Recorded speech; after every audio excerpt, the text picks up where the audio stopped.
So, good evening, ladies and gentlemen. Thank you all for coming. We're delighted with the interest in this session.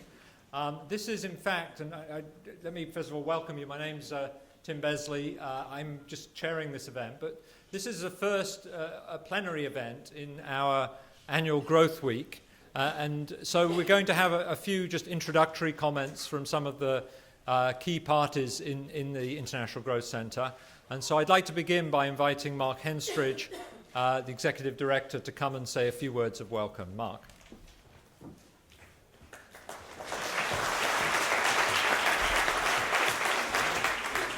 Well, thank you very much, and thank you, Tim. I'm Mark Henstridge. I'm the Acting Executive Director of the International Growth Centre, and it's my privilege to welcome you to Growth Week. We think Growth Week is unique. There's no other global event which so powerfully combines people responsible for important decisions with people who specialize in generating ideas. This is where the questions which arise in making good policy can find answers supported by innovative research. This is the third Growth Week. Over the 2 years since the first one, the IGC has grown rapidly. We now have 11 programs in 10 partner countries and 119 research projects. And there's a significant difference between Growth Week today compared to 2 years ago. This time, the program is largely IGC work. And we can now look back at what were then ambitious aspirations for supporting policy and show that we've started to deliver on them. The vision of 2 years ago was most clearly articulated by the first executive director of the IGC, Gobind Nankani, who, as many of you know, sadly died recently. Gobind's funeral was held in Washington last week. As well as being profoundly moving, it was an occasion which reflected his many strengths. Most importantly, his ability to draw people together. He was naturally one of the world's unifiers. That celebration of his life brought together people from Ghana, his home country, a country about which he was strongly patriotic. He was truly proud to be African. But also people from India, where he went to school and where he worked for GDN before coming to the IGC. And people from Brazil, where he worked with great distinction for the World Bank, as well as people from myriad other places around the world. Gobind personified an appreciation of rigorous scholarship, as well as first-hand experience of policymaking and reform, not just at the World Bank, but also in the government of Ghana, most recently as chairman of the Council of Economic Advisors. He was sensitive to the pressures on decision makers, as well as to the value of relevant, timely, quality research that could answer decision makers' questions and provide a robust evidence base for tough choices. I hope that you will find over these 3 days of Growth Week examples of our work that is now making that vision of research supporting policy a reality. The people who matter most for the IGC are those who face the difficult decisions, such as on tax administration and public investment programs in Pakistan, the shaping of mineral taxation in Zambia, industrial policy in Ethiopia, monetary policy in Tanzania and the East African Community, export promotion in Sierra Leone and in Rwanda, fiscal policy in Bihar, and the efficiency of the port in Maputo in Mozambique. And there are many others, highlighted both in the updated IGC booklet and in the sessions of this conference. So 2 years on from the first Growth Week, we've shown that the IGC model of country engagement can work. Our challenge is to make it sustainable. This entails continuing to build a distinctive, focused, efficient and innovative institution. It is a platitude to say that institutions matter, but they do, not least because they're hard to build, as the real substance of this session, which I'm holding up by talking, will doubtless underscore. So let me close by again welcoming you to Growth Week. I hope that today and tomorrow and Wednesday provides you with a meaningful interface between research and policy at this unique event. Thank you.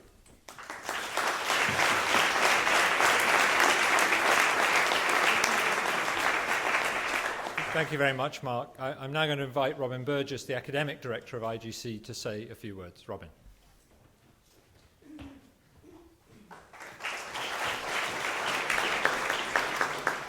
Thank you very much. I wanted to just talk a little bit about the idea of the IGC. Many of you will not be intimately familiar with the organization. And the way I wanted to do that was actually just to take a single example, which I think is poignant given Gobind's recent departure, which is our engagement with a state in India called Bihar, which is also relevant because we have the Deputy Chief Minister before us. My first sort of bit of country engagement with the IGC was accompanying Gobind to Patna in the summer of 2009, so roughly a little bit over 2 years ago. And what was interesting about that is that, firstly, the top brass, as it were, the Chief Minister Nitish Kumar, who is now a recently well-known international figure, and Sushil Modi welcomed us. So it's very clear that the government wanted analytical inputs, they wanted help in generating growth in the state. The thing that struck me the most about that visit, having been around India and once before to Bihar 8 years before, was A, that there was things changing, and that the government was extremely receptive. But it's just the fact that we're talking about 100 million people. This is, in the recent census, that's roughly the number of people in the single state in Bihar. And having been in a very low growth equilibrium, not just for years, but decades, the fact that it then had moved up to a much higher growth rate really was a very striking fact. And the engagement that followed was basically meeting people like Shaibal Gupta, who ran a small institute there, who opened his arms to the IGC, allowed us to set up offices. And then the hiring of lead academics like Moitrish Ghatak and more recently Rohini Samanathan. Moitrish is a professor here, Rohini Samanathan is a professor at the Delhi School. But even more importantly, the fact that in the last round of recruits, we managed to hire Isha Chabra from the Planning Commission, we managed to hire Chinmay Kumar, who's a Rhodes Scholar at Oxford.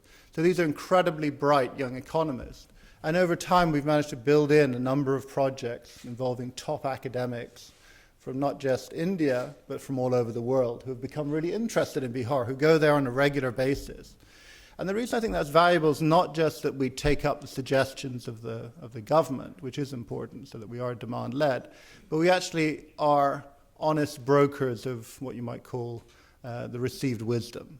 So often we will say, actually, that's not a very good idea. It's not a good idea to put all your money into rural development. You do have to think about cities. You do have to think about industrialization. And things when we initially went to Bihar were sort of turned around. Everybody was talking about agricultural productivity, rural-led development, and so forth. So I think for me, and starting with this initial visit with Gobind, it's actually not very long. I mean, summer of 2009 was 2 years ago. To see the number of projects, the fact that we have these offices filled with young people who are working on different projects, I think is at least a signal that that vision that Gobind had at the outset has come to fruition. And we can see this sort of replicated in quite a number of places now. I think I can't remember the exact tally, 11 or so around the world. So I think it is an interesting model, and I think it is definitely coming to fruition. And I'm absolutely thrilled that not only did the Deputy Chief Minister manage to come, but he brought with him the Minister for Human Resource Development, the Secretary for Commercial Taxes, a whole range of people from ADRI. And so I'd like to close by using that example to give you an idea of how the IGC works. And just in the final sort of minute, I think why it works is very clear. The biggest reason it works is there is independence and autonomy. In other words, we are basically, when we come to Patna, we are viewed as scholars. We are viewed as scholars that listen, but we're nonetheless viewed as scholars. They understand that we have no axe to grind. There were people who are interested in finding out what is driving growth in the state of Bihar. The second reason, I think, is the fact that we can come with certain academic credentials. So we can come, we are good academics, we're in good universities, and that matters. They're getting the best minds to work on their problems.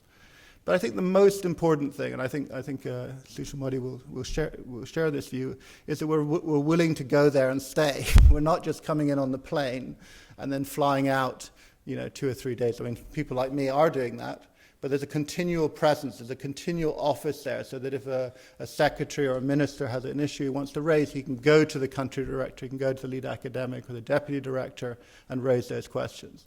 And I think that's extremely important, because you saw very much when we initially went with Gobind that everybody else, the IFC, DFID, the World Bank, were coming in, and they were just coming in for a couple of days on a particular few. So I think it's, in a kind of humble way, we've added at least some analytical capacity. I can't claim we've increased the growth rate of Bihar, but I do think we've at least provided a degree of sort of intervention in the world of ideas there, where we're willing to sort of take seriously looking at the growth process and how to make it more rapid. And I hope that that does mean that over time we see not just thousands, but actually millions of Biharis exiting poverty in Bihar and in other countries where we're working. Thank you very much.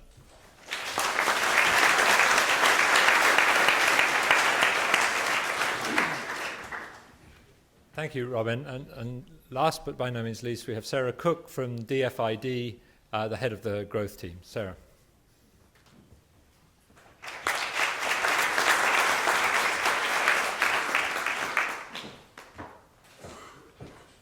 Thank you very much, everybody, and good evening. As Tim says, my name is Sarah Cook. I'm the head of the Growth and Resilience Department in the Department for International Development, the UK Government's aid programme. I'm delighted to be here this evening. We've been the sole funder of the IGC for the last 3 years since its inception, and it's a very important programme to us. Before I talk a bit more about that, I did just want to send our condolences to his family and also to the IGC colleagues for the sad loss of Gobind. As Mark said, he made a huge contribution to the huge progress that's been made throughout the IGC, and we're very sad to hear of his passing. The UK and DFID is particularly committed to seeing progress on growth in the developing world.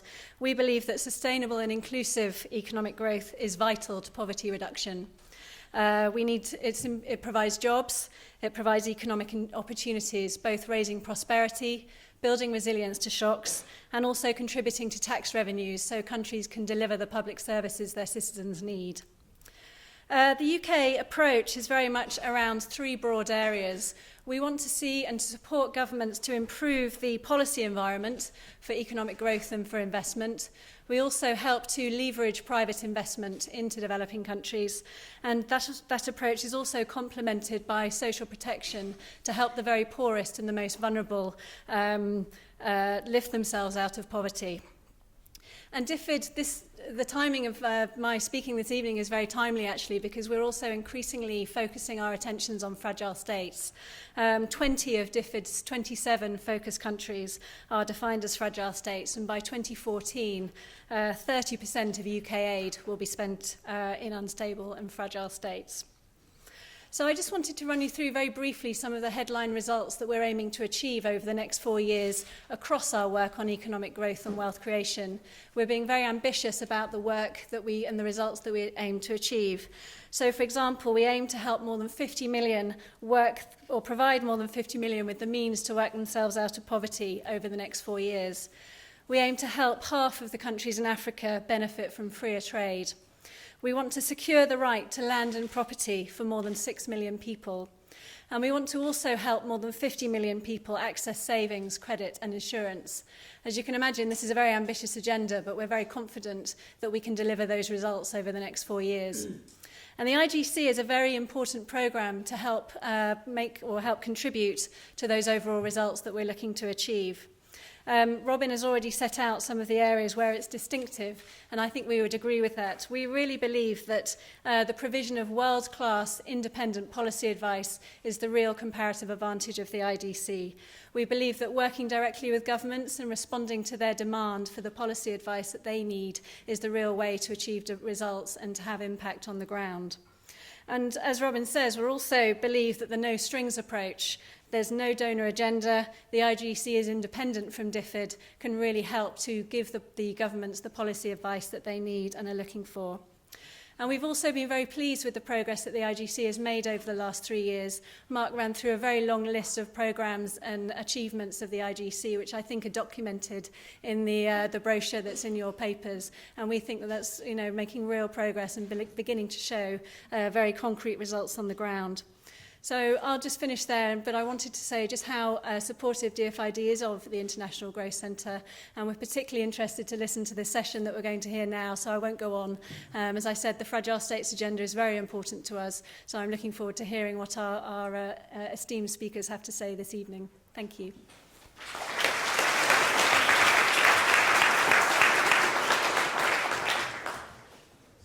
So thank you very much, Sarah. And I should say we members of the IGC are very grateful for DFID's support and foresight in establishing the IGC, and we hope that through the efforts that we're making, we'll be able to do justice to what you have offered us. So now I would like to invite our speakers to come up, and we'll begin the panel on building effective states. So Sushil Modi and Paul Collier are coming up here. And I'm going to serve as a sort of warm-up act, but let me just, there's one housekeeping announcement, which I shall remind you of again at the end of the session, which is that everybody, I'm afraid, even those of you sitting on the left, have to exit by the right-hand door for various slightly complicated logistical reasons. So those of you who are on the left, you'll have to come round and find some way. I guess you can just sort of file into the empty rows here. So I'd like, at the end, everybody to exit by the door on my right, over at the back there. Okay, let's get on with the panel. I'm going to say a few introductory words in a moment, but before I do that, let me just introduce the two panelists to my left, and I shall do so somewhat briefly, so apologies to both of them if I don't capture the full extent of their contributions and CVs. On the far left there is Mr. Sushil Kumar Modi, is the principal architect of, I would say, financial reform in Bihar. So it's really a great privilege to be able to introduce you and have you here. He joined politics in 1990 by becoming a member of the Patna Central Assembly, and within a brief period of his entry into politics was made the chief whip of the BJP Bihar legislature. In 1996, he was chosen as the leader of the opposition in the State Assembly and now serves as the Deputy Chief Minister and plays an ongoing role, both working with the IGC, but more importantly, working in Patna on the reform agenda that we're going to hear about later. Next to Mr. Modi is Paul Collier. Paul, I don't think needs a great deal of introduction, certainly in academic circles. Paul is an academic, the professor at the University of Oxford, who founded, among his many achievements, the Centre for the Study of African Economies, has a very distinguished track record of research, particularly on the economies of Africa, but latterly has become, I think, a much in demand, probably one of the most in demand speakers on a wide variety of topics. His book, The Bottom Billion, I think was fairly regarded as a bestseller certainly in academic circles and beyond. And his recent book, The Plundered Planet, I think resulted in him being invited recently to address the Jackson Hole Conference. And he is now, as I say, become pretty much a household name in policy circles and is a member of the IGC and sits on our steering group and is one of the two academic directors along with Robin Burgess. So I'm going to say a word or two about the topic and use that to sort of provide an opportunity for the two other speakers to tee off from this. To some extent, our panel represents very much what the IGC is about, though, because I'm going to be easily the most nerdy member of the panel, I predict. Then we're going to go to Paul, who is kind of a bridge in many ways between the nerds like me and the policy sphere, and then finally we're going to go to the policy end. So you'll kind of go across the spectrum, but forgive me for starting rather nerdily. Now, Woody Allen famously, in one of my favorite Woody Allen quotes, said there's only two important things in life. One is sex and the other isn't that important. I think I'm going to almost elevate building effective states to the same status. That if there are two important things in life, I'm sure one of them is building effective states. We're going to have 3 presentations on the topic, and as I say, we're going to hear later. Now, actually, if you go back to Adam Smith, he had a particular take on effective states in this much-used quote, and I don't know how many of you are familiar with it, but it's in the sort of wonderful language which no one is able to write in anymore. Little else is required to carry a state to the highest degree of opulence from the lowest barbarism, but peace, easy taxes, and a tolerable administration of justice, all the rest being brought about by the natural course of things. To some extent, I guess I find myself reading this quote and thinking how much truth there is in this quote, although there's some stuff missing. So what am I going to talk about? I'm going to talk about this, actually, which you can get a copy of, my latest book. But if you're too cheap to buy the book, you can get quite a lot of stuff on the website that we've created to go with it, where you can download the data. But actually, a lot of the ideas I am going to talk about are in the book that I just finished with Torsten Persson and came out. But let me tell you a little bit about why this book that we've called Pillars of Prosperity is relevant to the topic of this evening, and why I think it's a good way to tee up in a somewhat nerdy way. I don't want to oversell this, by the way. It's sort of written with PhD students in economics in mind. I know I've just killed my sales by saying that, but actually, it's not trying to compete with the bottom billion or anything like that, Paul.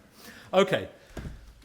Basically, there are 4 dimensions of state building that I think we need to think about. And in terms of looking at the concrete policy issues that we confront in dealing with the states, for example, in the IGC, not just the fragile states, but more generally, these 4 dimensions, I think, are all relevant. The first is building effective tax systems. Now, you could argue, if you go back, and I certainly would argue, if you go back historically, building effective tax systems was the very essence of what the state was about. If you look at the origins of the state as an institution, it was very much around raising revenue in order, particularly historically, to fight war. So there is actually a large discussion of the role of warfare in the creation of effective states, particularly in early modern Europe. And Charles Tilly, who was a historical sociologist who sadly passed away last year, was one of the principal thinkers on the topic linking the creation of effective states and the raising of tax revenue and the role of the state in the conduct of warfare. And I think it's fair to say, if you look in the history of state formation, it's quite hard to get away from the fact that the fighting external war was a very important factor in state development. And many fiscal innovations, many fiscal innovations, for example, the adoption of income taxes in Europe, were very much associated with the need to finance war revenues. Now, of course, the policy implication from that, that you need to fight wars to generate effective tax systems, cannot be something we would condone. But it gets us thinking about what it was that meant that warfare was able to galvanize such support. And I would argue that, in a very crude sense, the answer was effective public spending. In order for the citizens to submit their will to the sovereign and be willing to pay over large fractions of their income in the form of taxation, they had to believe in the causes, the things that the state was spending upon. And that meant having a system of public spending which was broadly things which they viewed to be in the public interest. And the external warfare was the earliest example of that. Now, since the Second World War in particular, if you look in Western Europe, we've managed to shift the locus of spending by the state, which would have been predominantly warfare spending in the early part of the 20th century, towards social spending.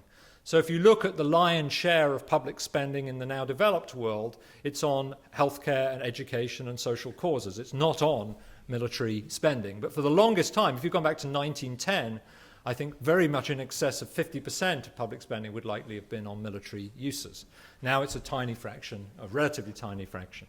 But the story is still similar, I think, to Tilly's hypothesis, namely that effective public spending, showing that the state can and will spend the resources that it raises on effective causes, is what becomes the catalyst towards wanting to build effective tax systems.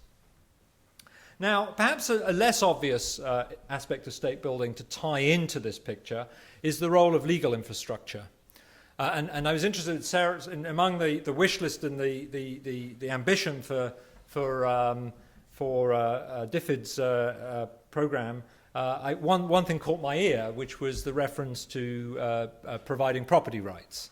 So one of the earliest and most basic functions of the state is to guarantee some kind of security of property, and that requires building legal infrastructure, allowing us to establish who owns which assets and for them to be able to defend their claims to those assets in court. And again, if you look at the origins of the modern state, alongside the key role of raising tax revenue was another key role of the state, which was to provide the legal underpinnings of effective markets.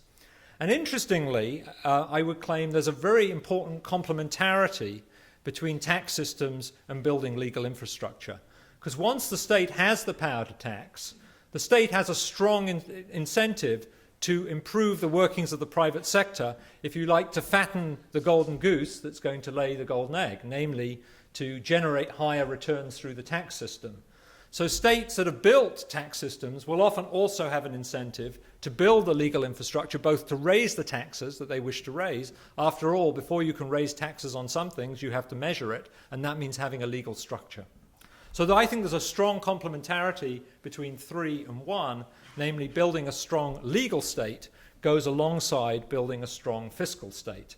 And Torsten and I in our book use the term fiscal and legal capacity to describe those, and we talk about building state capacity to mean making the investments that you need in those kinds, in the infrastructure that supports tax systems and infrastructure. And finally, the security. Another issue that's very basic to state development is providing both external security, which as I argued was the very foundation, I think, of the modern tax state, and providing internal security, guaranteeing that people can lead their lives without threat of personal violence. And indeed, one feature of countries with strong and effective states is there's very little use of political violence, either as a force so where a government chooses to repress citizens in order to stay in office, or where a government is unable to establish law and order and there are issues of insurgency and civil conflict. So the absence of security is also, or the development of security, is a key dimension of state building. So when we think about what it is that we're talking about in building effective states, I would argue these are the 4 key dimensions that we should be thinking about. One thing that's very striking, and this is just one illustration of it, is that the dimensions of effectiveness in the state tend to cluster. And this picture illustrates it extremely well. What I put on the vertical axis is the tax share in GDP, average between 1975 and 2000 of countries, and an index of property rights protection produced by the International Country Risk Guide. And one thing I want you to observe is that there's a positive slope to the line linking those two. States that are more effective in raising tax revenue are also more effective in protecting property rights. Now that shouldn't surprise you by now, because I already argued that in a world where you've generated an effective tax state, you have a strong incentive to protect people's property rights so that the tax system can be an effective way of raising resources. What you see is also a cluster of red dots up to the right there, which are essentially countries that have achieved high levels of taxation and high levels of property rights protection. Within that cluster is essentially the developed world, as we might call it now. They're essentially European countries, a few countries in North America, and the usual places. What we see is then a distribution of other countries down around the line at different levels of development. I don't worry about the colouring of the dots. I pulled this from something else I was doing, so don't worry about that. So we need to think about, if we're going to think about the problem of why states do develop in some places, why states become effective, we need to think, and this is a rather boneheaded idea, but I'm going to invite you to think about it, we need to think about the incentive to invest, much as we would in any context. Why does a state have an incentive to invest in its own effectiveness? Because I think it's fair to say the technology exists. It's not a problem of technology. We know that there are technologies that allow states to become effective. We've observed the historical paths pursued by states to know that that's the case.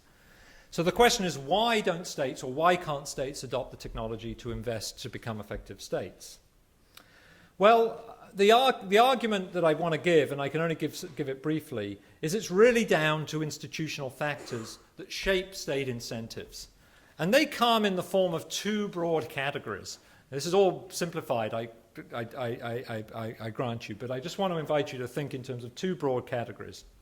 The institutional factors that shape the incentives to invest are the factors that regulate and shape political turnover, and the factors that create constraints on power, in particular what we call cohesive institutions. Constraints on power that guarantee the state is not run in anybody's private interest, but run broadly in the interest of all citizens. And of course that's a very vague notion, and one can make it more precise. So it's what creates those institutions for cohesiveness. And within that, power comes and goes. Some groups compete for power, they may be in power or out of power, but over time there are institutions to shape that as well. So what do you get out of this very simple way of thinking? I'm going to mention a way of thinking in a stylized way about the three kinds of state we might see in the world. And of course, categories like this are too broad in some level to do justice to what the world looks like. But let me invite you to think in terms of three types of state. A cohesive state, and since my co-author isn't here, I'll name Sweden. He's Swedish, so he'd love to know that in his absence. The Swedish state probably typifies in many respects a cohesive state. Cohesion coming both through the design of parliamentary institutions, built on coalition governments for the most part, built on protection of minority rights, built on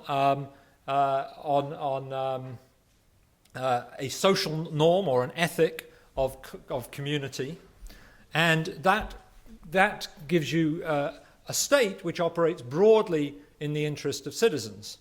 So do the citizens of Sweden mind giving more power to tax to the Swedish state? Well, on the whole, the evidence suggests not. Indeed, the Swedish tax take peaked at around 60% of GDP. It's true they've rolled it back now to closer to 50% of GDP. And of course, there are voices even within Sweden who would regard the state as too big at that rate. But the point is, the process by which the Swedish government managed to raise 60% of GDP is a remarkable fact about the world. It really, you would stand back and think about why that is. That typifies what we call a cohesive state. Cohesive states come in many forms. I picked a particular example in the case of Sweden, but and of course was built over a long historical period. But I would claim came through a series of conscious investments in the state, decisions to build all of the components I talked about on the previous list. Then there's a sort of category of state which we call redistributive and to some degree predatory states, although we make a distinction between redistributive and predatory states. I won't go into that in detail now, and Paul may pick up on the issue of predatory states later. But these are states which, one way or another, have very little political turnover. They're states where there is entrenched power, but with very little institutional restraint. And we see broadly these states come in two kinds of forms. Either they turn predatory and the state becomes a private fiefdom run on the behalf of a particular elite.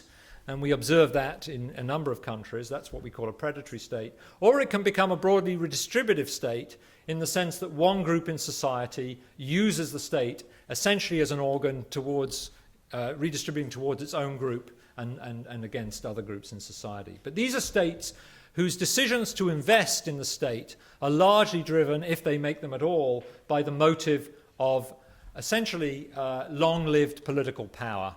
So the late, great Mansur Olson often used to remark, and some people have heard me say this before, but it's worth rehearsing, that it was rather odd, wasn't it? So he wrote this book on the power of the state. We said, isn't it rather odd that in England what they say is long live the king? Why do they say long live the king? We don't want to say the king's a fine fellow or give the king some money or whatever they could say, but they say long live the king. Well, why is that? That gives the king the best possible incentive to invest, because if the king expects both to be in power and for his successors to be in power, etc., that gives very good incentives. So they say long live the king to provide the best incentives to build an effective state. Now, of course, I'm sure that's fanciful, but the idea is that political longevity can can sometimes substitute for constraints, not always, and that's the predatory state. And finally, we observe states in the world that have neither political stability nor cohesive institutions.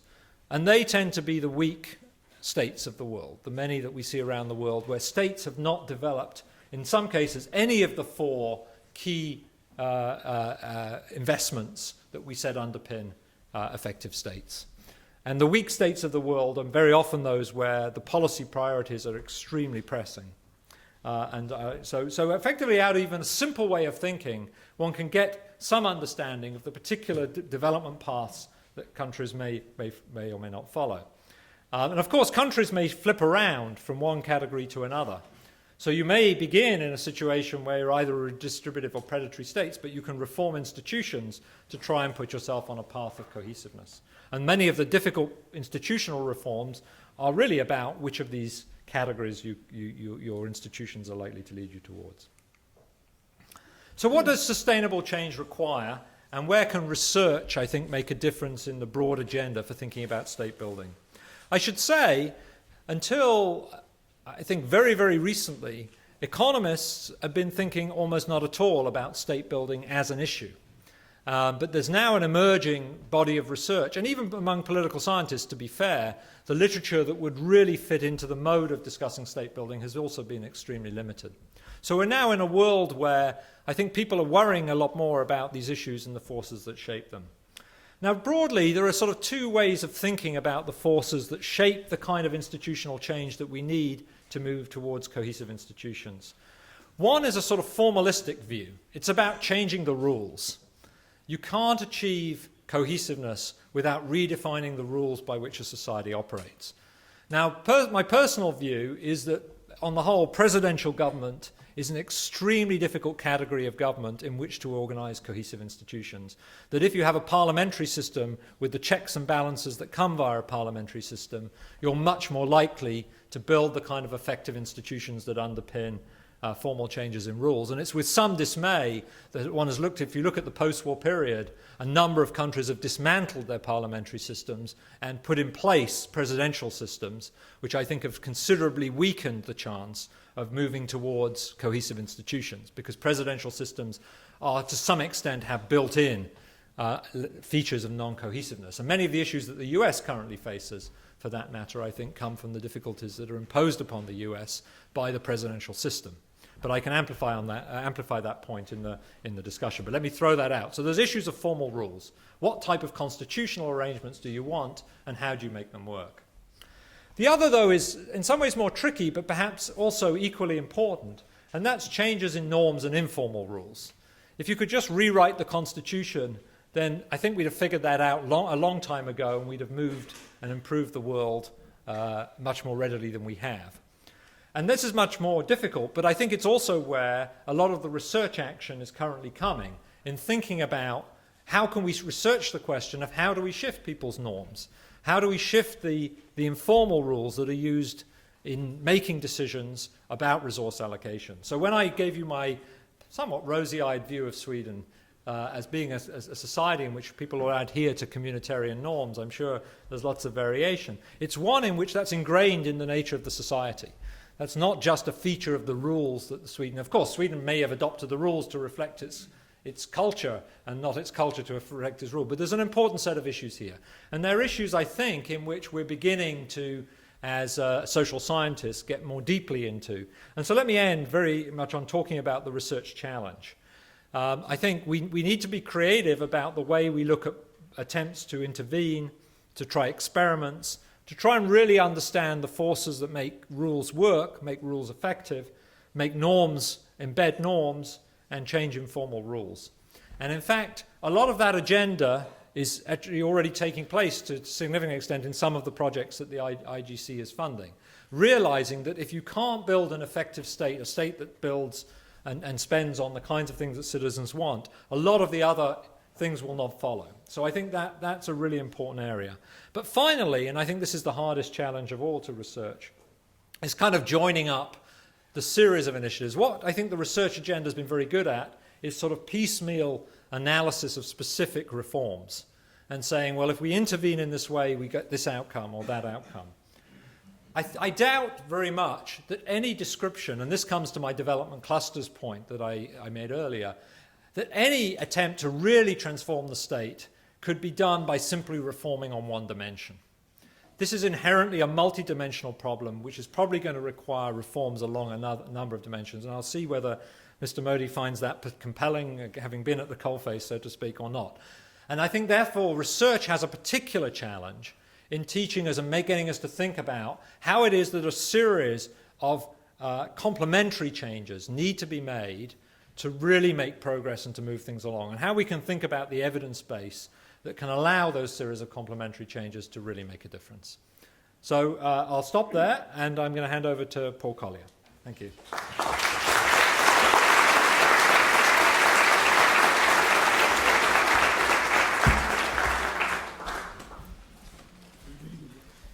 Thanks, Tim. I asked Tim to depart from the initial plan was that he'd chair this thing, and I said that's not good enough. You've got to actually devote serious time to setting out the Besley model.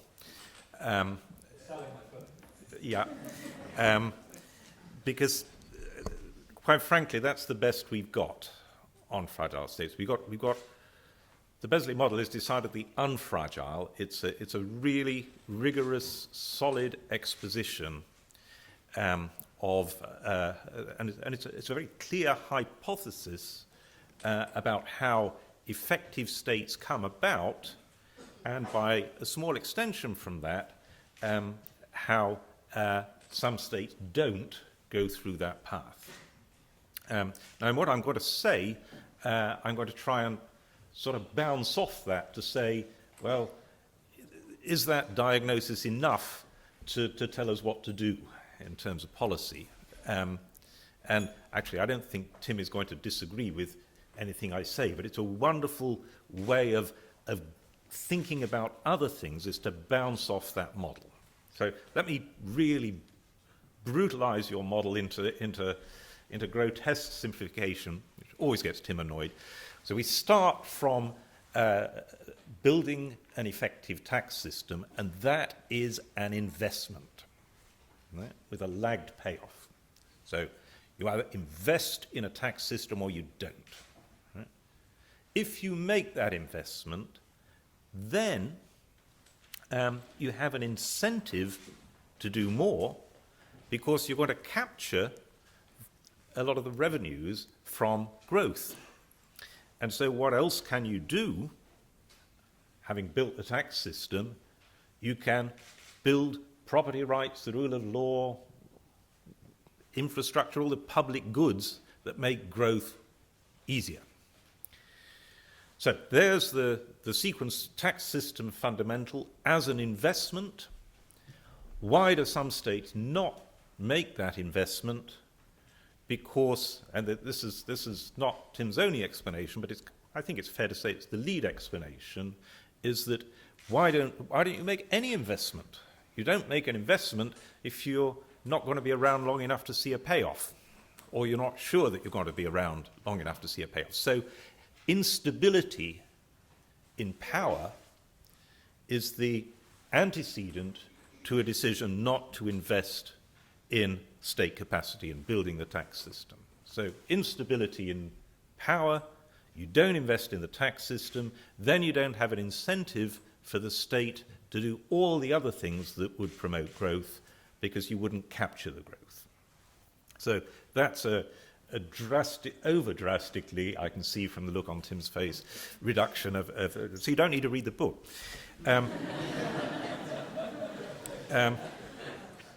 Now, historically, I think that is actually a pretty fair description of the sequence by which effective states came about. And as Tim says, the impetus was, why do we need revenues? Because we need a fight. Why do we need to fight? Because somebody else is invading us. And then you get an arms race, which produces a tax race, which produces a race to build effective states. I think the issue I'm going to to pose is whether, despite that being historically the case, whether it's actually a very helpful insight on what to do now in a fragile state. In other words, should we start in a fragile state with tax? And maybe the answer is yes, we should. Right? But maybe it isn't.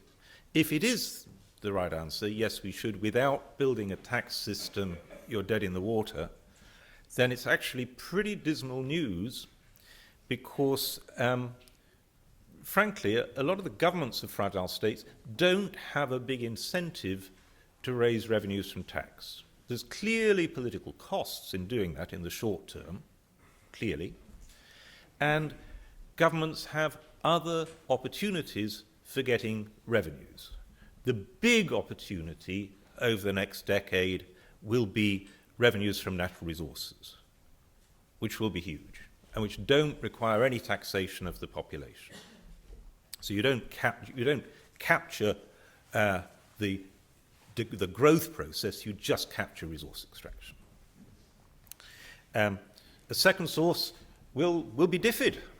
We've just heard DFID's aid is going to be focused on fragile states for good reason, I believe. But if we were just to buy the idea that everything was going to be delivered by a tax system, we'd actually want to reduce the incentives to not to have a tax system as a route. Remittances, another route to revenue is big remittances now, especially in fragile states, because so much of the population, the skilled population, has left. It sends money back. How can you capture that? You overvalue the exchange rate. Right? So there are a lot of other sources of revenues which mean that the impetus to tax is going to be pretty weak. So are there other points where we can break in to the sequence of building effective states? And let me suggest, I'm going to suggest three. And the first is to say, maybe if we go back to Tim's fundamental, as it were, political disorder, maybe that shouldn't be the fundamental. Maybe there's something actually prior that is generating political disorder, political instability. And if we had to look for one thing that might be generating political disorder, I would point to unemployment amongst youth. Very, very low levels of proper jobs for young people, and let's be gender sensitive here, is actually young men who do the fighting.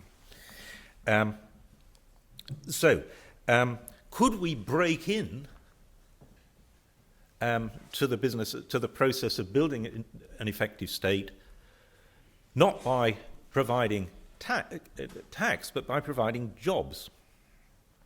Right? Now, having said that, jobs provision is easier said than done in these environments. So let me just have a little detour into what might be feasible strategies for generating jobs in fragile states, jobs for young men without many skills. Right? First of all, one characteristic of fragile states is that they are fundamentally uncompetitive in the entire tradable sector of the economy, other than for natural resource extraction, where they've got local rents. So the whole tradable sector is off limits for a hope of job creation, I think. So let's have a look at the non-tradable sector. The non-tradable sector is, of course, the public sector itself. We don't really want to puff up a lot of public sector employment. That is a route to fiscal unsustainability, if ever there was one. So what's left? It's the private sector and the non-tradable sector, and we're looking for jobs. And the area I would focus on is the construction sector as the generator of jobs for young men. And what can we do to generate demand in the construction sector? You get some demand automatically through reconstruction, but the reconstruction, the grand reconstruction, tends to be pretty capital intensive and pretty import intensive. There's a different form of construction which is very labor intensive, and that's mass housing. A striking feature of fragile states is that their population has urbanized out of desperation. You come to the capital city because it's the only place that's halfway safe. It's urbanized, but people have moved into the most appalling slum conditions. There has been no house building. Now, building mass housing is not rocket science. I grew up in the city of Sheffield in northern England. Sheffield was a classic 19th century boom town. America had the same with Chicago, Australia the same with Melbourne. In all of these cities, there was a couple of decades of meteoric growth where the main economic activity of the city turns out to have been building itself. The export phase from the city came later. For a couple of decades, the city builds itself, financed by capital inflows. Why has that process of building created both jobs and decent housing? Why has that not happened in fragile states?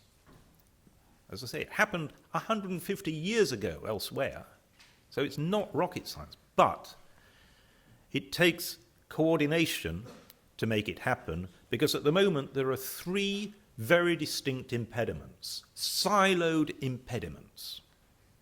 And the incentive to fix any one of these impediments is zero unless the other impediments are fixed. And they're politically siloed, so they just stay unfixed. One impediment is there is no affordable finance to buy housing. In the 19th century north of England, a new financial institution emerged, which became hugely successful. It's called the Building Society. And its business model was very low administration costs, very good collateral, and so very cheap lending, hoovering up savings deposits from ordinary people at very low cost. So finance, no demand for housing. Second impediment is no legal rights. No legal rights to housing. Housing can't function as collateral.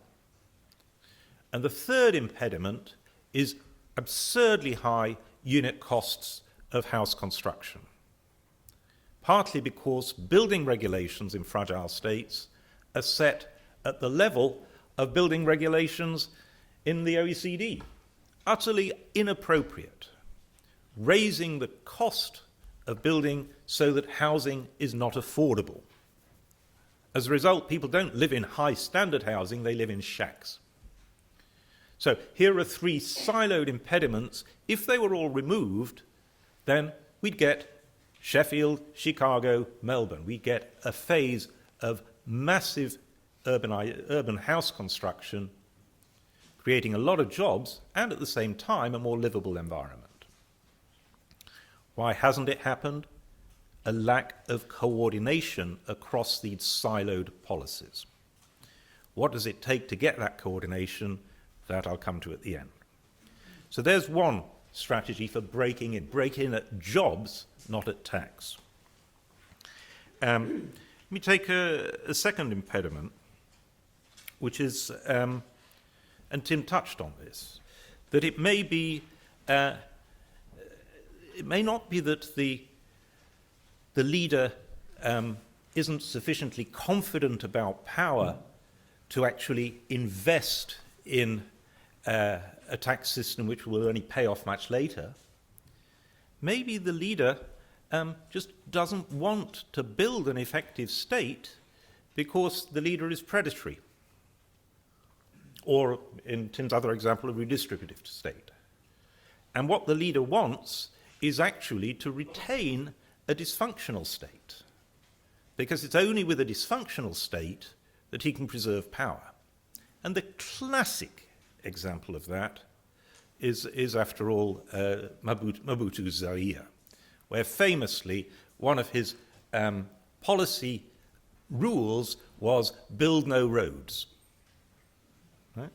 Build no roads. You don't need any tax revenue because you're not going to do any, you're not going to spend it on anything. Why did he not want to build any roads? Because with no roads, it was much easier to maintain security. If that's what's going on, a predatory state, you don't even need this framework about investment. In other words, even if the payoff to a tax system and all the rest happened instantly, you just not choose to do it. And a good example of where it can't just be an unwillingness to make the investment is Zimbabwe. The relatively recent Zimbabwe over the last 10 years. Because Zimbabwe had a tax system. It had more tax to GDP than any other state in Africa. So it had an effective tax system which the political leadership chose to dismantle. It chose to dismantle it. It went instead for inflation tax and the redistribution, the predation through the allocations of the central bank. So it chose to dismantle an institution. So saying there's not an incentive to make an investment because the payoff will be too far in the future isn't enough to account for that terrible experience. So if the fundamental problem is predatory leadership, what is the solution? And again, I'll come to it. And let me go to a third point at which you might break in. It may be that the problem is not that you can't raise tax, it's that you can't spend revenues effectively. Why might you not be able to spend revenues effectively? If you can't spend revenues effectively, there's no incentive to get the revenues in the first place. Why might you not be able to spend revenues effectively? Because, as a leader, you are presiding over a civil service which is effectively defunct. Why might that public sector be defunct? Because the labour force has ceased to internalise the objectives of the organisation. And this is I'm keen on a concept I call effective organisations. And an effective organisation has two things. It has scale. Well, the public sector in Africa usually has scale, but it has also, an effective organisation manages to get its workforce to internalise the objectives of the organisation, so that motivation is built into the workforce. Okay? Economics has had an unfortunate detour over the last 30 years into overemphasising the importance of financial incentives as a means as an incentive to behaviour. And the latest work by George Akerlof really is, I think, a very fundamental and important critique of that. That most people are mainly motivated not by these high-powered incentives tied to narrowly defined performance, because performance is not that observable, especially in the public sector. It's based on teamwork and it's not very observable. Good performance comes from internalizing the objectives of the organization. Even in the private sector, and the striking thing about Akerlof's work is that nearly all his examples come from private business. Even in private business, successful firms use this strategy of getting workers to internalize objectives much more than they do high-powered incentives. The only private organizations that relied entirely upon private incentives were the investment banks. And look where that led them. Let me give you one example of what I mean. And it's such a brutal example, I'm not going to name the country, but it's an African country, and it's the Ministry of Health in that country. And along the donors came to this Ministry of Health and they went to the top of the ministry, the permanent secretary, and said, there's money for antiretrovirals. This was the big global fund. Will you take money and provide antiretrovirals to the population? So the permanent secretary in this Ministry of Health saw an opportunity, and taking off his permanent secretary's hat in the evening, he set up a company to import antiretrovirals into the country, which he then sold to the ministry, because he then in the morning put his hat on as permanent secretary and bought it. But that wasn't enough, because that wasn't profit maximizing. The real profit maximizing stroke was that his company imported fake antiretroviral drugs. Now, I use that as an example because this is the guy who's at the apex of the civil service Ministry of Health. Right? So it's not even some politician who's just got there by improper machinations. He's been promoted up through the civil service ranks, and he's utterly failed to internalize even the most fundamental objectives of the organization he heads. Right? Now, suppose you're the president of the country and your civil service is at the top full of people like that. You're stuck. You're just stuck, right? You can't spend money well, and so there's not much point in building a tax system that'll just raise it. So those are, I've suggested, points of, in fact, just let me build on that and say, if that's the problem, how do you fix it? Is it fixable? For years, there's been attempts to do internal civil service reform, and that has usually been pretty unsuccessful, not always, but it turns out to be very difficult because a dysfunctional civil service is a locally stable equilibrium. The difficulties of reforming it is that everybody is going to turn up tomorrow thinking that everybody else will behave much as they did today, in which case they themselves will be a bloody idiot to change their behavior. So internal reform is very difficult. It's like rolling a ball uphill. The paradox is that in all these fragile states, alongside a dysfunctional public sector which has failed to internalize the objectives of basic service delivery, health and education, there are NGOs and churches where the workforce has spectacularly internalized the objectives and is working for less money and doing an amazingly good job.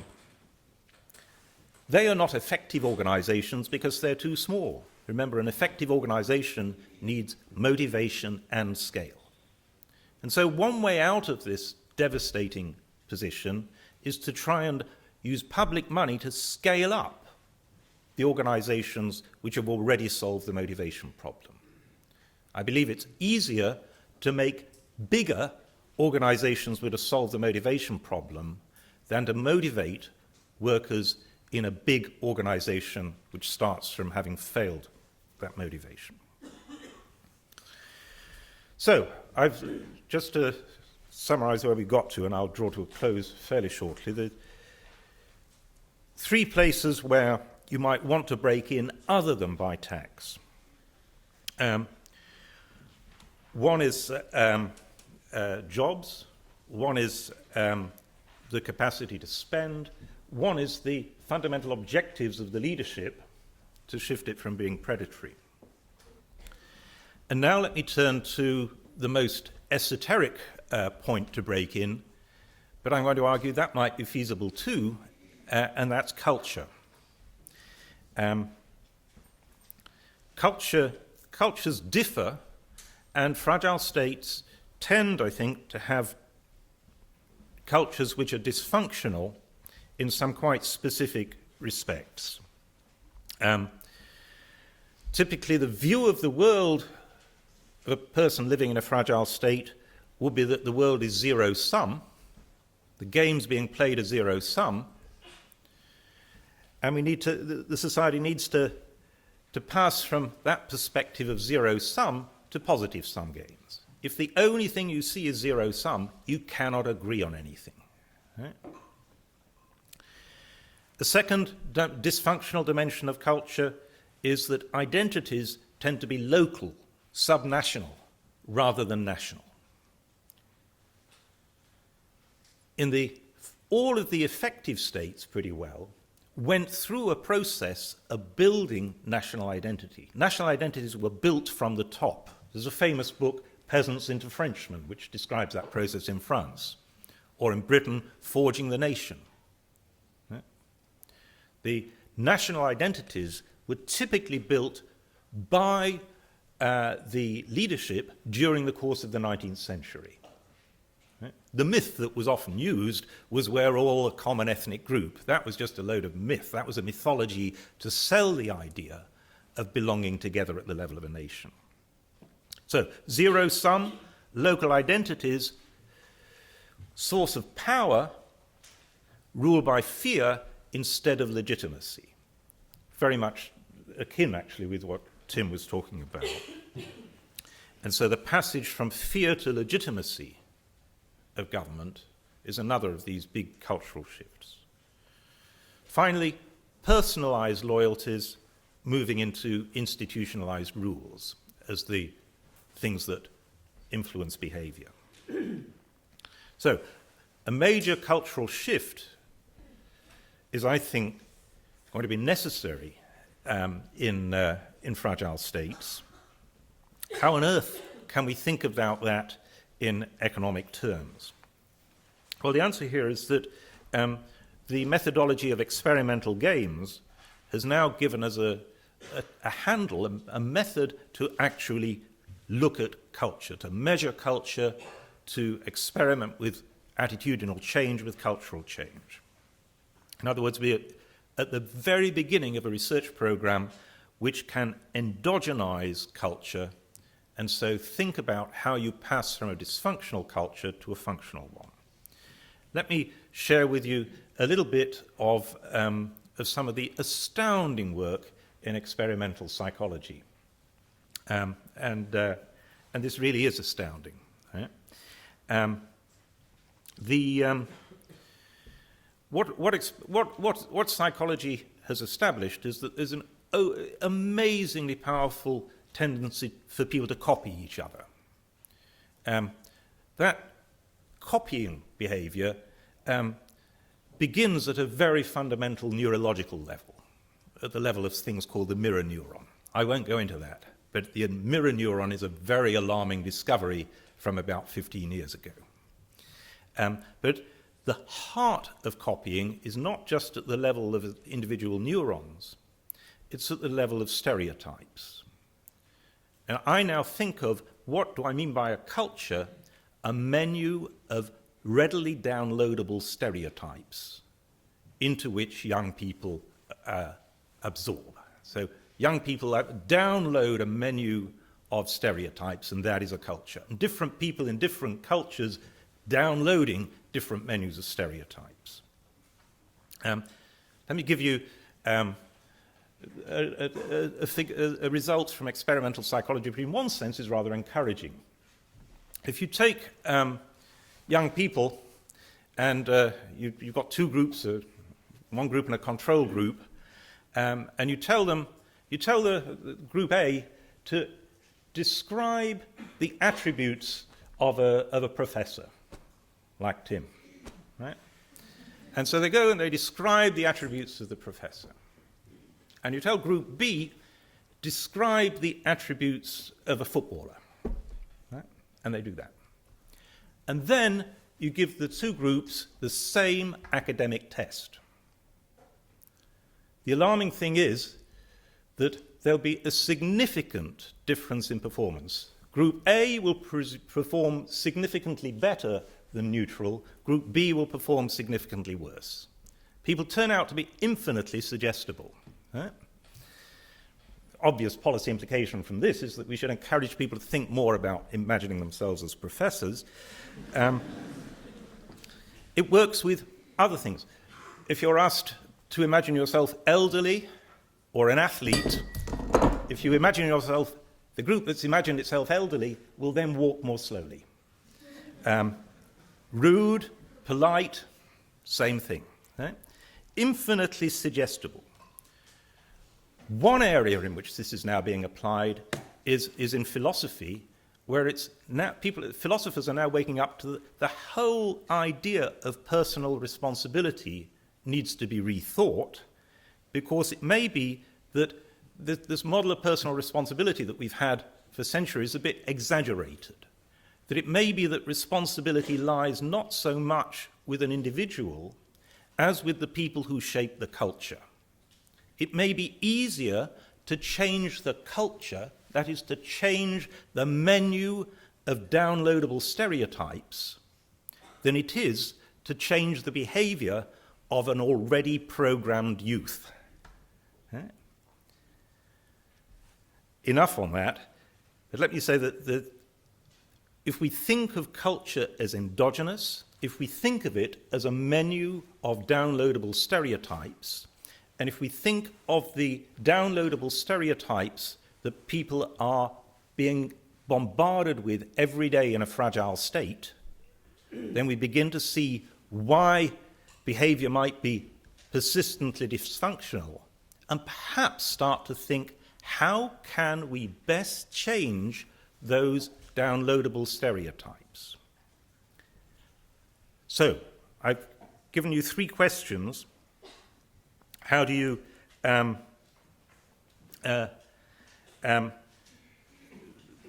solve? I think I've given you 4 questions. One was, how can you create jobs? And you have to break these siloed policy impediments. What you need is coordination across siloed policies. How do you end this business of the predatory state? You've got to change the preferences, the priorities of the elite. How do you get out of the conundrum of a broken public sector? Well, ultimately, to get the public sector to work, you'd need to change the culture of public sector employees, which you might need to do more generally. How do you change those downloadable stereotypes? To all 3, there is one answer: leadership. In a fragile state, there is an irreducible need for good leadership. Good leadership can crack the siloed policy problem. It can coordinate unblocking apparently distinct policies. Good leadership can end the behavior of a predatory state. Good leadership, by speaking to ordinary citizens, communicating, can change the menu of stereotypes. And so where my long and meandering discourse has ended up is the answer to fragile states is leadership. And now let me hand over to a leader.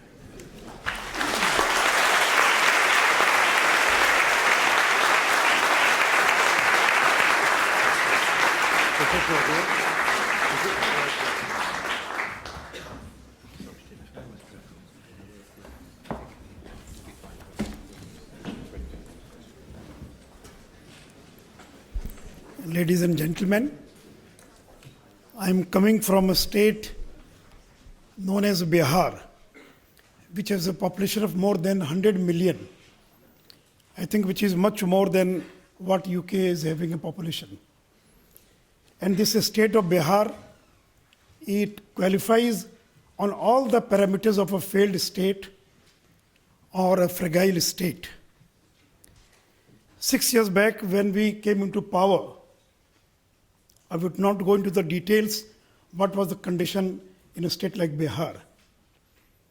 But the first thing, how we converted or we are trying to convert, we can't claim that now Bihar is not a fragile or failed state, or it has become an effective state, but we are on the path of making Bihar from a failed state to an effective state.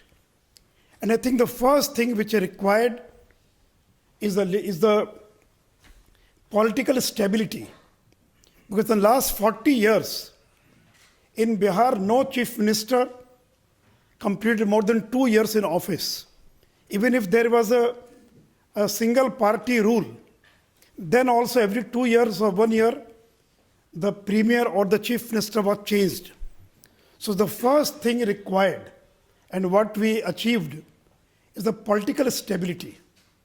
Number two, what he was mentioning just now, is a visionary, credible leadership. Because you don't have a credible leadership with a wide vision, you can't transform a failed state into an effective state. And under the leadership of Mr. Nitish Kumar, who was earlier a central minister in the federal government, and when he became the chief minister, because of his vision, because of his impeccable, transparent, honest leadership, and a strong political will. So the political stability, the kind of political leadership, the kind of vision that is required first to convert a failed state into an effective state. And the next, Bihar had a government, but there was no governance. So there is a difference between government and governance. In all the African and all the poor states or countries, governments are there, but there is no governance. So the first, many of the steps that we tried to put in place was put the governance on rail, put the governance, the system at place. And so the biggest challenge for Bihar was how to control law and order. He was talking about the 4 pillars of prosperity, and the last pillar was security. But for a failed state like Bihar, law and order was the biggest challenge, because kidnapping had become an industry in Bihar. Because after 7 o'clock in the evening, people would not venture out of their houses because of fear of crime, because of fear of law and order situation. So the biggest challenge was how to control this law and order. And I'm not going into the details, but we were able to achieve. Now there is no fear psychosis. Now there is no fear. Incidents may take place, but immediately the criminals are being arrested. They're being tried. They're being convicted. So now people are having faith in the legal system, in the law and order. So this was the biggest challenge, and because of which we were able to achieve to some extent from converting Bihar from a failed state to an effective state. And the next step was how to improve the public finance. He was just mentioning about the public expenditure. Because the last 30 years, the budget was not passed before 31st of March. Every year the budget was passed in 2 installments. We made a decision that the budget will be passed before 31st of March. Then we enacted a FRBM Act, Fiscal Responsibility and Budget Management Act. So how much loan a state will take? So there was a binding that only 3% of GDP will be taken as a loan, as a borrowing. Then the decentralization of financial and economic power. Earlier, even if you want to spend 1 lakh of rupees, you will have to go to the cabinet. So there was economic and financial power or administrative power was decentralized. So for each and everything, every decision should not be come to the cabinet for taking a decision. Then the plan expenditure. For 20 years, the plan size could not, they could not spend the money. And I would like to tell you that in the last 6 years, our plan size increased 6 times. When we started in the year 2006, it was only 4,000 crore. And now it is 24,000 crore. So the plan expenditure or the plan size has increased 6 times in the last 6 years. Earlier it was stagnating for the last 20 years. Then cheaper loans, from where the state can get cheaper loans. So we went for the World Bank, we went for the Asian Development Bank, for the DFID and other loans from where the state can get a cheaper loan. In the same way, how to take more and more money from the central government. Because for taking money from the federal government, you require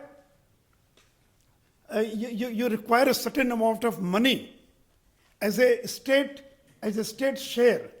If you want to take 1 million rupees from the federal government, the first you will have to, you should have 10% or 20% of the money, then only you can take the rest of the amount. So the earlier governments, they could not take money from the central government. So in India, that is only the centrally sponsored schemes. So now we are providing money at the state share and taking more and more money from the central government to spend.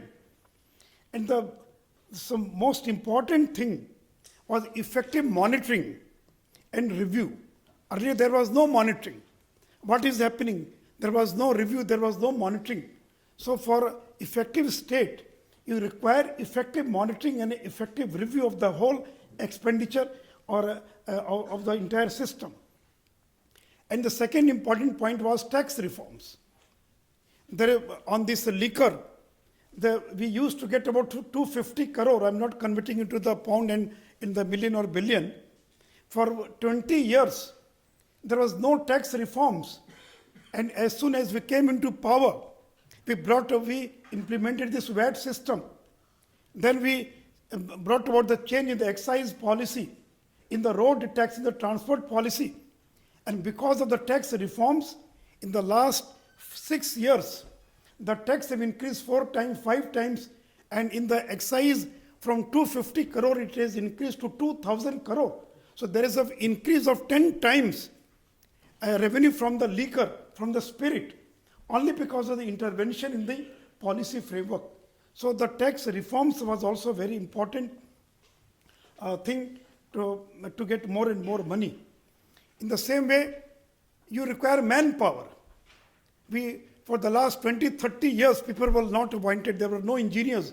In the last 20 years, doctors were not appointed, engineers were not appointed. So there was no appointment. And we recruited more than 0.2 million teachers in one stroke, in which we call 2 lakh. It is 0.2 million, I think it is 0.2 million. 2 lakh is 0.2 million. We appointed 2.2 million teachers. Now we appointed doctors, engineers, because if you want to spend money, if you want to implement some programs, you require manpower. And earlier that manpower was not there. And to adopt best practices from other states.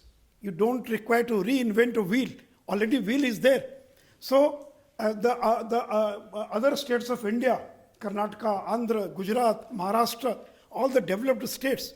So taking best practices, adopting best practices, and learning from their achievements and from their failures. So we had an advantage of taking best practices from other states. In the same way, we started meeting the people, because in our state 100 million people are there, and 70% of population is the poor people who are below poverty line. They might be earning not more than $1 per day. So in a state where 70% of the people are below poverty line, in a state where per square kilometer the density of population is 1100, in Britain, in UK, I was reading in the morning, it's 245 or 300 people per square kilometer. But in our state, 1100 people reside in 1 square kilometer. In our state, 2/3 of the area is flood affected area. It's prone to the flood. So meeting the people, so our chief minister and all the ministers, all the bureaucrats, every week they have set aside 2 hours, 3 hours to meet the common man without any appointment. And so by that we started getting feedback from the people, how are the government schemes are being implemented, what are their problems, what are their issues. And we called it a Janata Darbar. Janata Darbar means people's court. So every Monday, the chief minister, he meets more than 2,000, 3,000 people, sitting 6 hours, meeting each and every individual, coming people from the entire states, and so getting more and more feedbacks. And in the same way, there was no roads in Bihar. The roads conditions very bad in Bihar.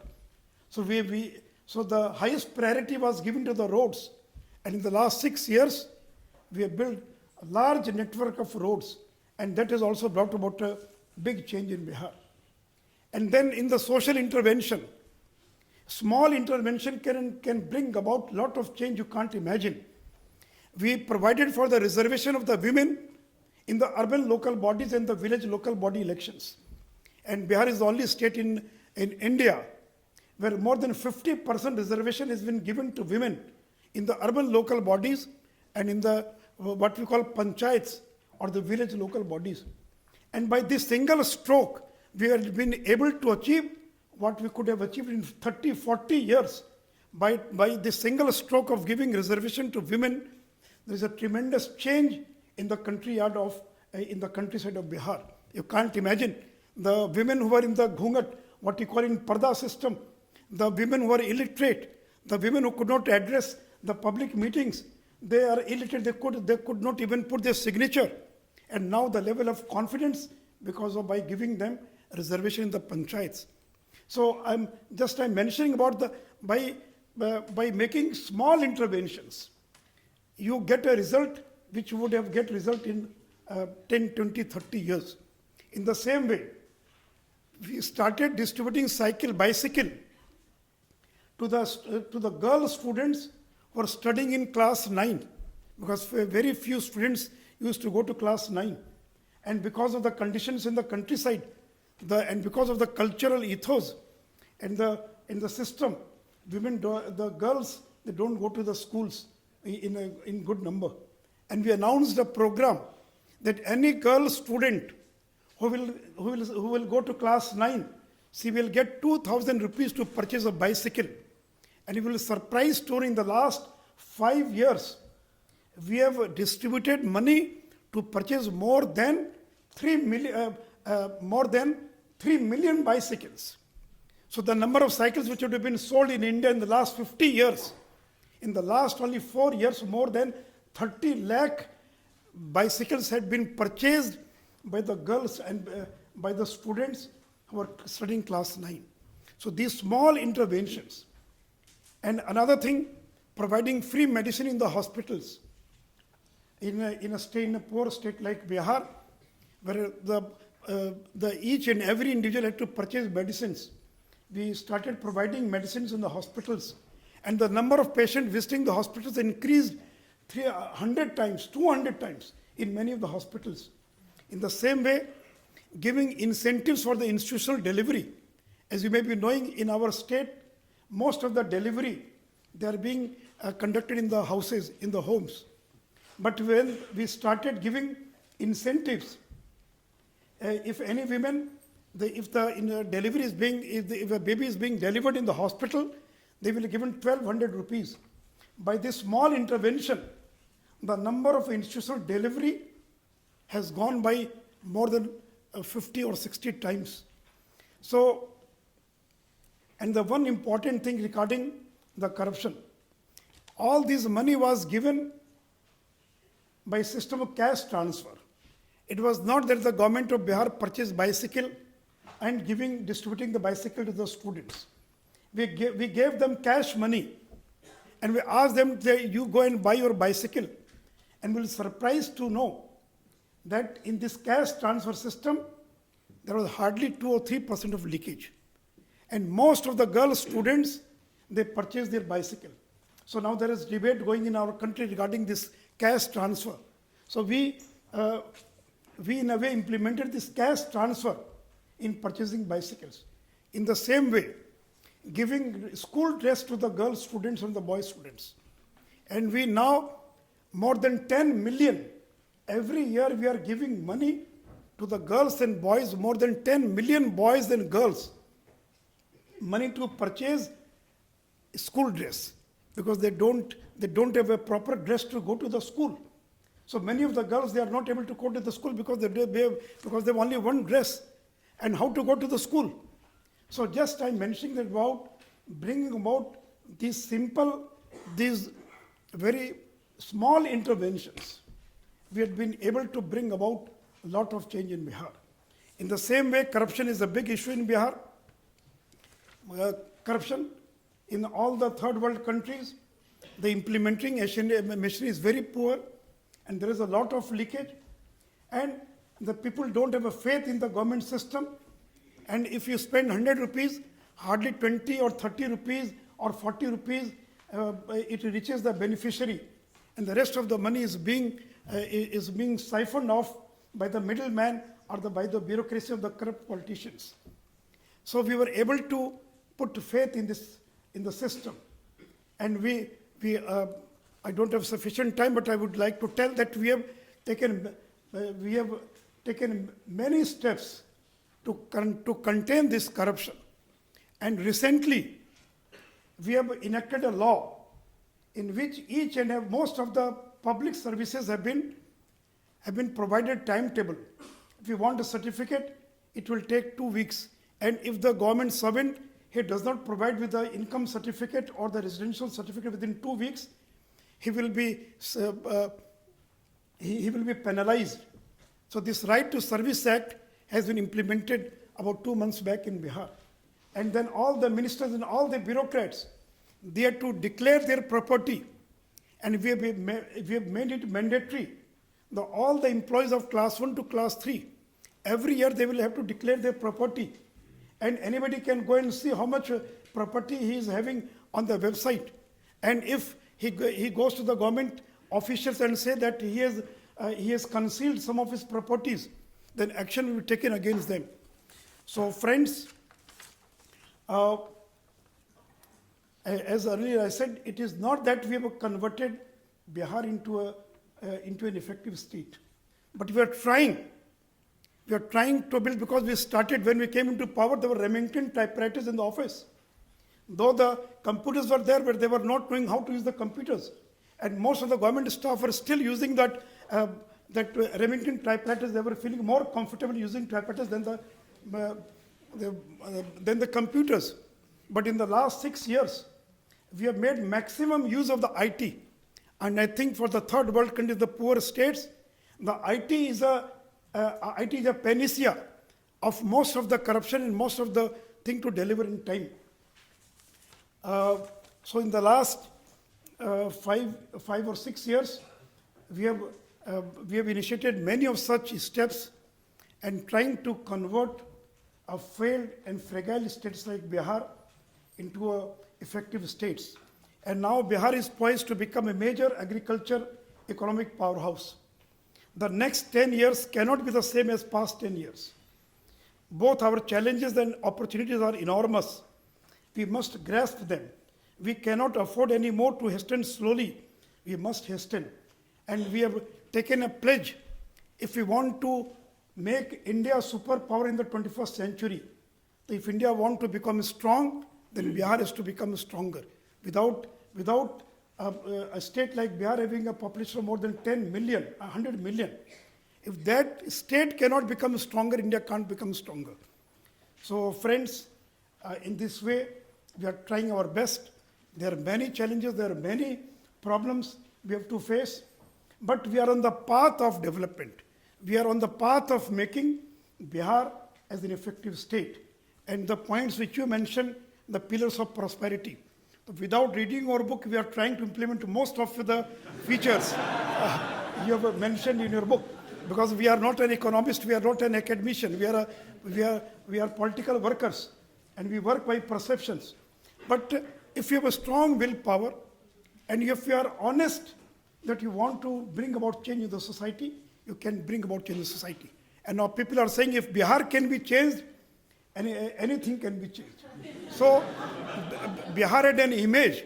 It was like a cancer patient. People had lost faith in Bihar. Nothing will happen in Bihar. Nothing can change in Bihar. So now people are talking, and I thank IGC for organizing this conference and making Bihar a point of discussion. Now people are discussing the achievements of Bihar. So if a failed and fragile states like Bihar can start on the path of effective state, I think each and every state can be converted or transformed into effective state, but you require political will. So thanks once again to my friends from IGC for giving me an opportunity to speak on this.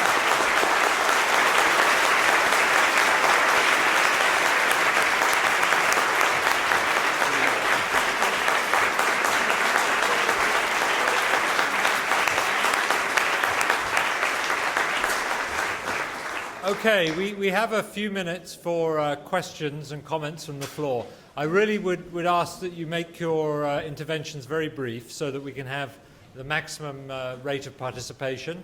And what I'm going to do is collect a few comments and then bring it back to the panel periodically. So you caught my eye first. So I think there are roving mics. So if I could ask you to wait until you have the microphone in your hands before you actually start your comment. So thank you.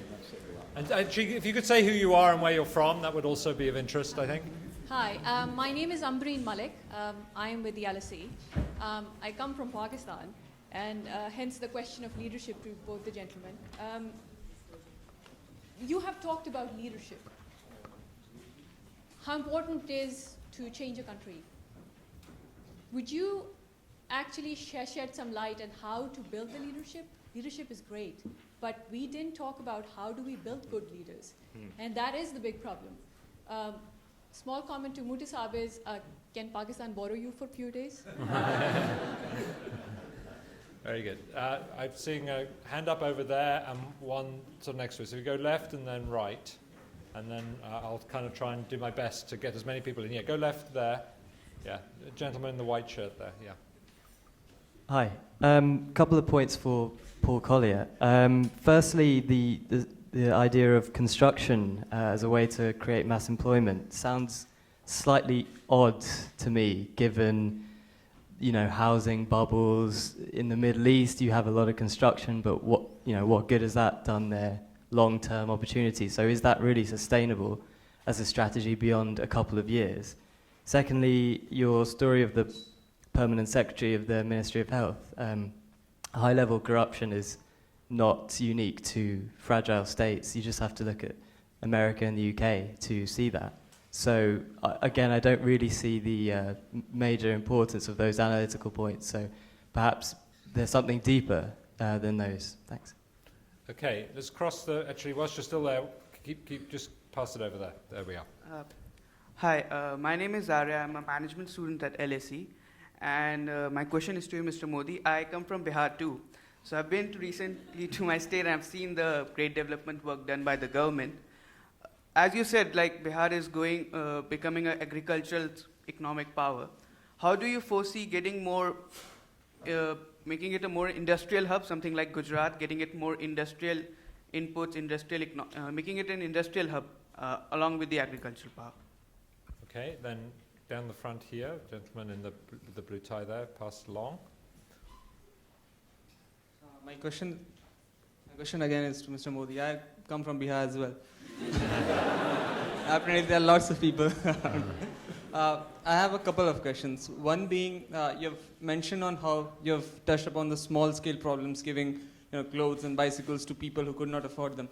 Are there any steps being taken to bring people who have moved out of Bihar? Because there are a lot of skilled people who moved out of Bihar for either studying or higher studies or working for employment. Sorry.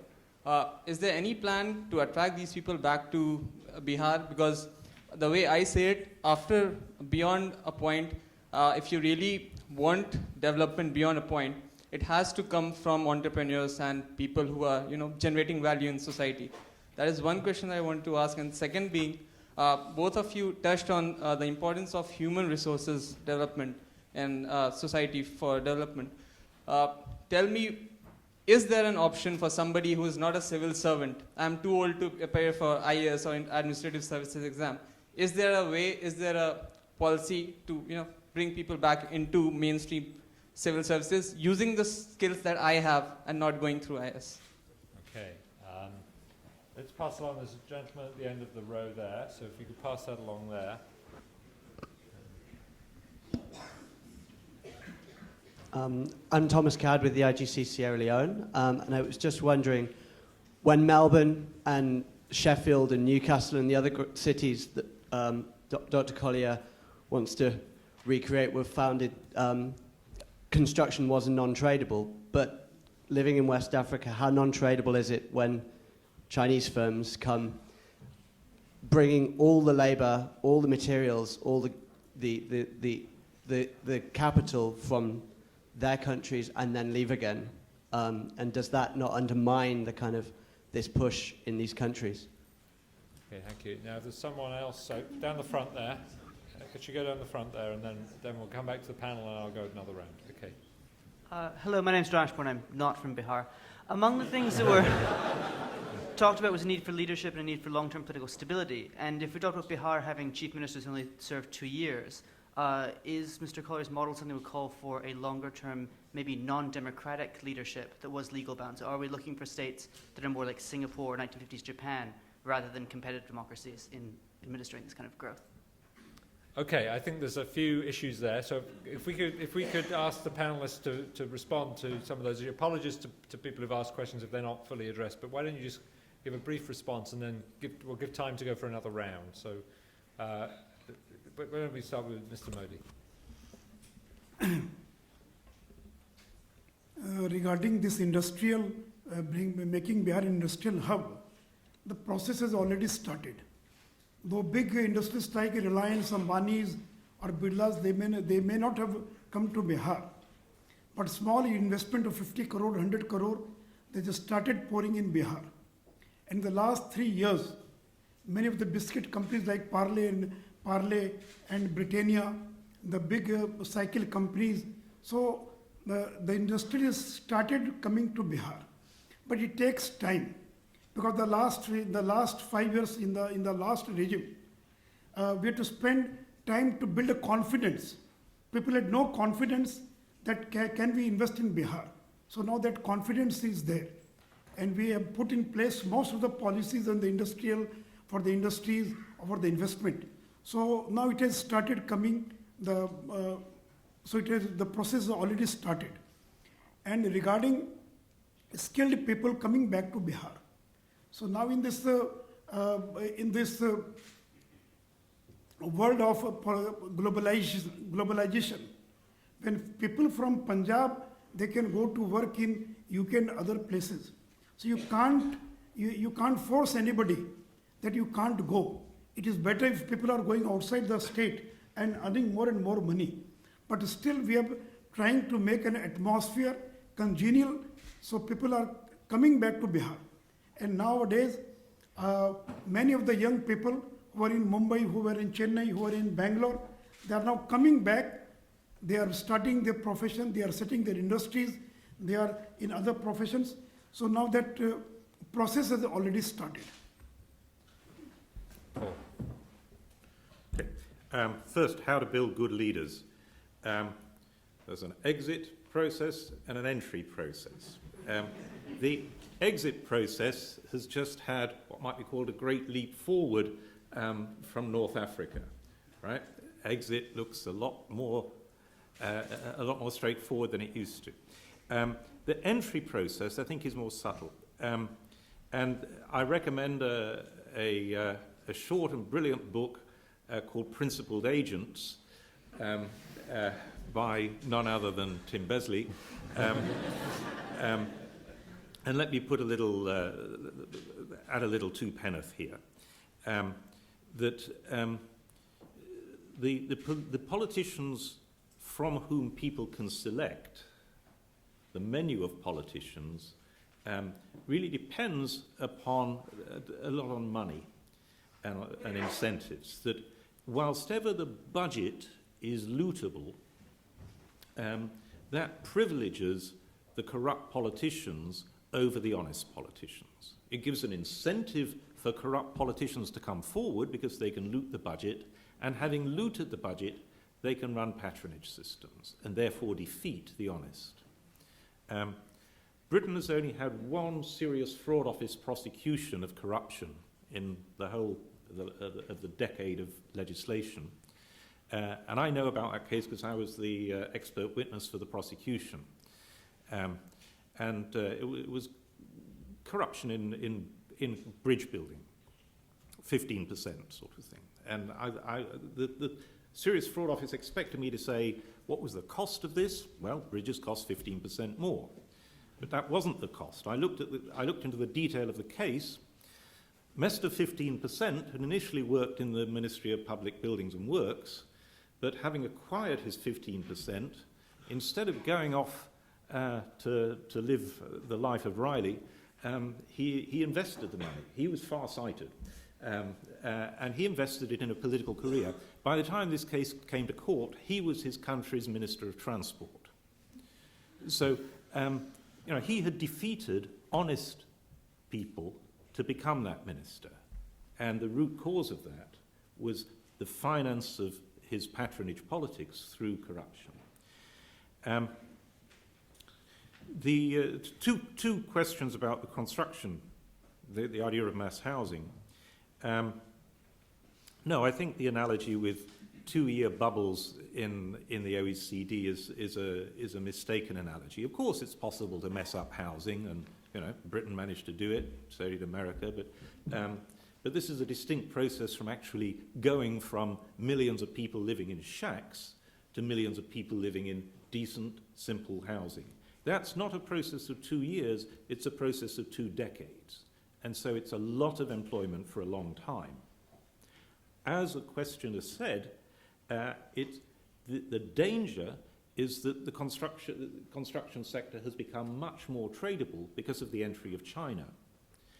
In estimating the costs of using the Chinese, I think it's important to think of the shadow wage and not just the actual wage. In a fragile state where the alternative for young men is to cause trouble, the shadow wage is very low indeed. And so it's sensible to use domestic labour rather than import Chinese. There's a little question about surely there's corruption in the civil service in Britain and in America. Let's get real. If we look, it's not just corruption at the top, it's corruption all the way down. If you look at the typical teaching hours of public sector teachers in many African countries, they're amazingly short. People are employed, they just don't teach. An hour a day is about the sort of average, right? Nurses sell drugs. They steal drugs and sell them. These are amazing collapse of the basic morality of what a public sector is about. And we shouldn't pussyfoot about. That's what's happened. And finally, the deep and explosive question, should we be aiming for Singapore or for the sort of fully participatory democracy? And I think the answer is either we'll do the job or can do the job of getting a fragile state out of a trap. There is not one single political route out, and we would be doing everybody a disservice if we adopted our own personal preference of democratic participation as trying to claim that was the only route out. I believe it's a perfectly viable route is indeed the Singapore route of a benign leadership. If it were just a question of have autocracy, there wouldn't be any fragile states in Africa. Africa's had plenty of autocracy. Maybe it needs democracy, maybe it needs benign autocracy. In Africa, the great advantage of democracy is that in a multi-ethnic society, autocracies have a nasty habit of turning sectarian into the group redistributive state that is in Tim's world. Thank you. Just one brief additional comment on that. In a paper I wrote a few years ago, we looked at the distribution of growth performance by political regime. And while the mean performance under democracy is modestly larger than autocracy, the variance under autocracy is enormous. Essentially, the big growth collapses in the world have almost all occurred under autocratic regimes. There have been, at the other extreme, some successful autocracies, but the distribution, in a sense, the risk you're taking by thinking there's an autocratic route to success is an extreme risk. You've got to be sure you're in the top right-hand tail and not in the bottom left tail, and unfortunately, it's very hard to predict which one you're going to end up in. Okay, we got probably time just for one or two more comments or questions if there are any. One down here. Again, please keep them brief and then we'll wrap up fairly shortly. Thank you. This question is to Paul regarding conflict and post-conflict situations, in both the cases, lack of commitment and motivation is obvious. Do you suggest any shorter way of dealing with the situation? Otherwise, it requires generations to bring improvement. Thank you. Okay. Any other question? I think we have time for one more. That's the one that caught my eye up at the left and at the back there.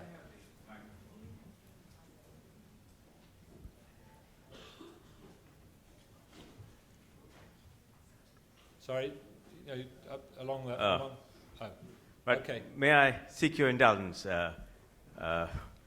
Tim, to ask this question? This question is to Paul Collier. I should have introduced myself. I'm N.K. Singh, Member of Parliament from India. My question is to Paul Collier. For several decades, Africa turned out to be a set of countries with failed old development paradigms, which was introduced by every conceivable international organizations. Now, the record in the last 5 years suggests that several African countries have shot ahead and have really begun development in right earnest.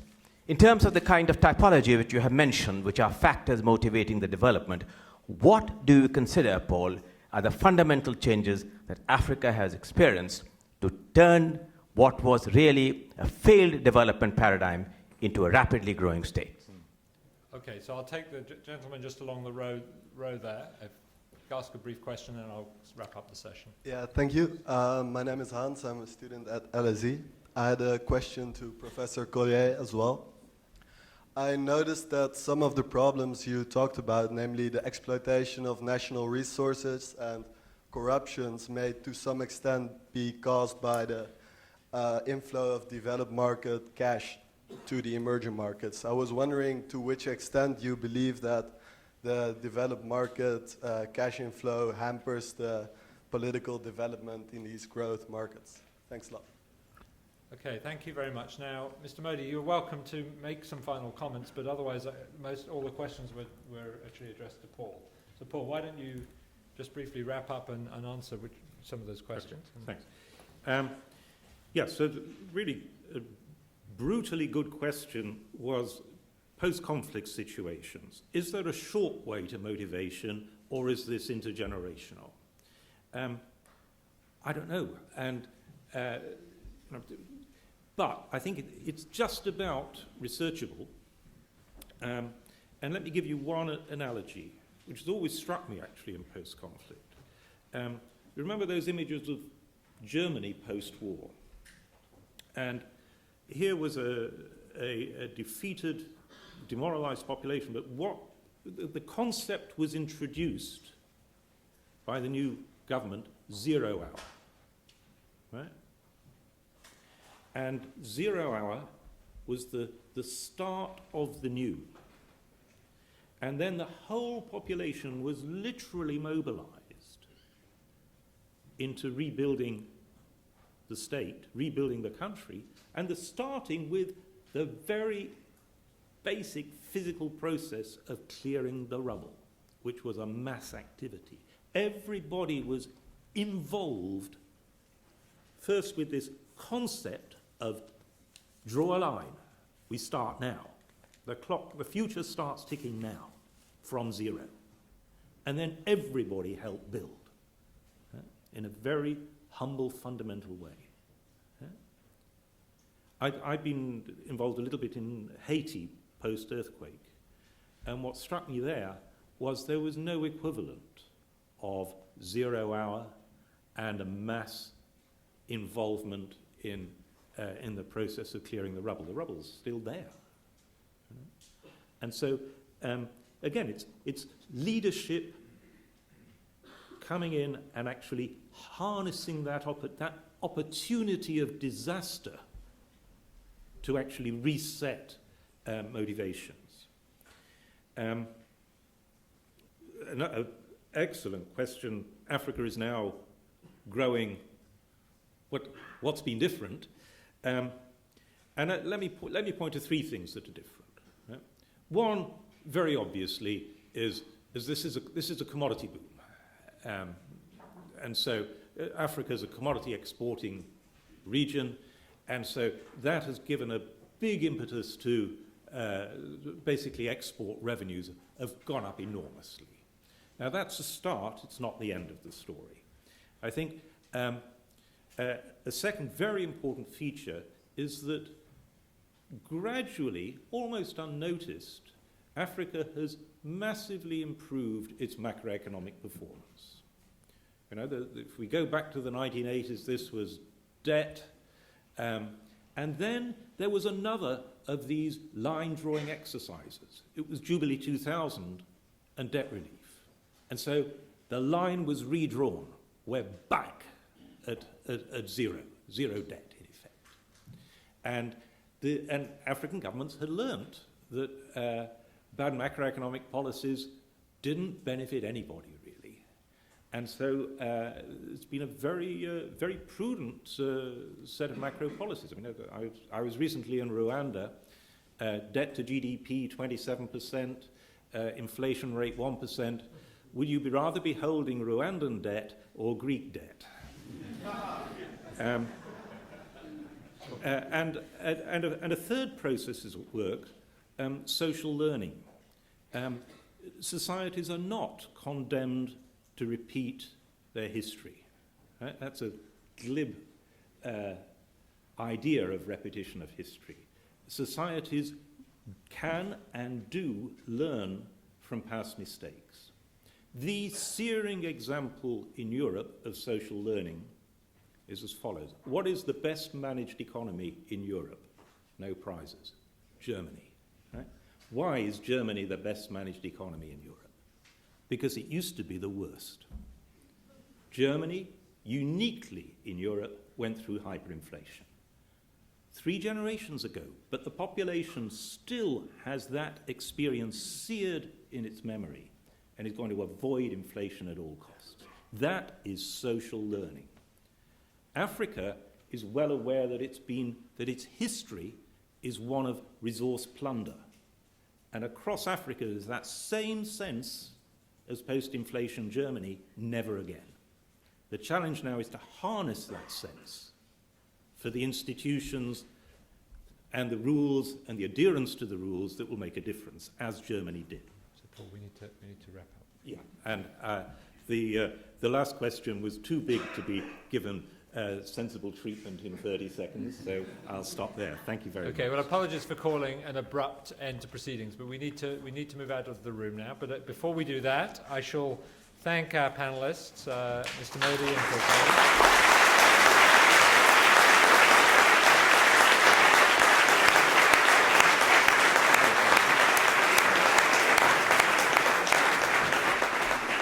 And thank you all for coming, and I hope some of you will come to our events later in the week.